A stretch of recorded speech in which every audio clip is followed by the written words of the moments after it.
ناظرین گرامی، آج کی اس ویڈیو میں ہم جانیں گے کہ فرعون کون تھا اور مصر پر کتنے فرعون بادشاہ گزرے ہیں۔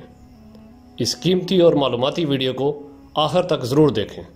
تو آئیے ویڈیو کا باقاعدہ آغاز کرتے ہیں۔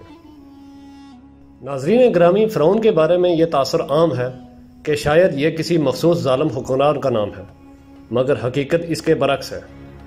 دراصل جیسے زمانہ قدیم میں روس کے بادشاہ کو کوتار، ایرانی بادشاہ کو کسرا، چینی بادشاہوں کو حاکان اور روم کے بادشاہ کو کیسر کہا جاتا تھا، ویسے ہی مصر کے بادشاہوں کو فرعون کہا جاتا تھا۔ فرعون کو اہل مصر فاراؤ بھی کہتے تھے۔ مصری زبان میں فارا محل کو کہتے ہیں اور او کے معنی بلندی یا اونچائی کے ہیں، گویا اس کے معنی عظیم محل یا بادشاہ کے ہیں۔ اسی وجہ سے زمانہ قدیم میں مصر کے بادشاہوں کے لیے فرعون کا لقب عام ہو گیا۔ قدیم مصریوں کا یہ ماننا تھا کہ تمام فرعون مصری دیوتاؤں کی اولاد ہیں۔ قرآن مجید میں فرعون کا ذکر بنی اسرائیل کے واقعہ میں آیا ہے۔ فرعون کا تکبر، رعونت اور سرکشی تاریخ میں بدنام ہے۔ حضرت موسیٰ علیہ السلام نے جب فرعون کو اپنی نبوت کی نشانیاں دکھائی تو اس نے نہایت ڈٹائی سے اسے ماننے سے انکار کر دیا۔ پھر جب اللہ نے بنی اسرائیل کو فرعون کے تسلط سے آزادی دلائی اور حضرت موسیٰ علیہ السلام کی سرپرستی میں بنی اسرائیل نے جزیرہ نمائے سینا کی طرف پیش قدمی کی تو فرعون نے ان کا پیچھا کیا اور پانی میں ڈوب کر ہلاک ہو گیا۔ وہ اللہ رب العزت کے عذاب سے نہ بچ سکا۔ ناظرین، 3000 سال قبل مسیح سے لے کر سکندر اعظم کے عہد تک 31 کے لگ بھگ فرعون مصر پر حکمرانی کرتے رہے ہیں۔ سب سے آخری خاندان فارس کی شہنشاہی کا تھا، جو 332 قبل مسیح میں سکندر اعظم کے ہاتھوں مفتوح ہوا۔ حضرت یوسف علیہ السلام کے وقت کا فرعون ہکسوس مصب بن ریان امالکا کے خاندان سے تھا، جو دراصل عرب کی ہی ایک شاخ ہے۔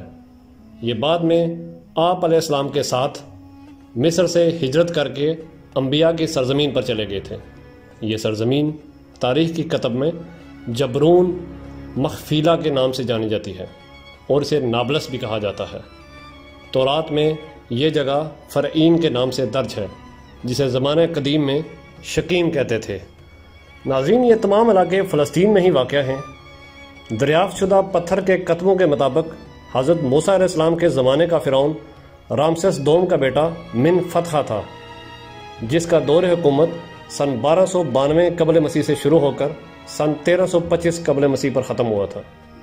ایک مصری محقق احمد یوسف افندی کے ایک مضمون کا خلاصہ قصص الانبیاء میں عبد الوہاب نجار نے نقل کیا ہے۔ وہ لکھتے ہیں کہ یہ بات پایہ تحقیق کو پہنچ چکی ہے کہ حضرت یوسف علیہ السلام جب مصر میں داخل ہوئے تو یہ فرعونہ کے 16ویں خاندان کا زمانہ تھا اور اس فرعون کا نام ابابیل اول تھا۔ انتقال کی معلومات عزیز مصر جناب پوتیفار کے مقبرے میں دریافت ہونے والے پتھر کے کتبے سے ملی۔ وہ آگے چل کے لکھتے ہیں کہ بنی اسرائیل حضرت یوسف علیہ السلام کے بعد تقریباً 27 سال کے بعد مصر میں داخل ہوئے، جس کا ذکر قرآن پاک میں بھی موجود ہے۔ جس فرعون نے بنی اسرائیل کو مصائب میں مبتلا کیا تھا وہ رامسس دوم تھا۔ یہ مصر کے خاندانوں کا 19واں خاندان تھا۔ حضرت موسیٰ علیہ السلام اسی کے دور میں پیدا ہوئے اور اسی کی آغوش میں پرورش پائی۔ رامسس دوم شاسیسی کا بیٹا تھا۔ اس نے 67 سال حکومت کی۔ اس کی عمر 110 سال تھی۔ اس نے اپنے بیٹے من فتح کو امور سلطنت سونپ دیے۔ من فتح اس کی 150 اولادوں میں سے 13ویں نمبر پہ تھا۔ ڈاکٹر غلام جیلانی نے اپنی ایک تحقیق میں لکھتے ہیں، مصر میں کھدائیوں کا آغاز 19ویں صدی کے اواخر میں ہوا اور فرعون کی لاش کی تصدیق سن 1907 میں ایک انگریز گرافٹن سمتھ نے کی۔ مزید وضاحت سیدنا حضرت ابو علالہ مودودی کے اس تجزیے سے ہوتی ہے۔ وہ لکھتے ہیں کہ برٹانیکا کے اس مضمون میں ممی کا ذکر ہے کہ 1907 میں ایک انگریز ماہر علم و تشریح گرافٹن سمتھ نے ممیوں کو کھول کر دیکھا۔ ان پر تحقیق شروع کی گئی اور 44 ممیوں کا مشاہدہ کیا گیا۔ گولڈن لکھتا ہے کہ 1907 کو سمتھ کو من فتح کی لاش ملی تھی۔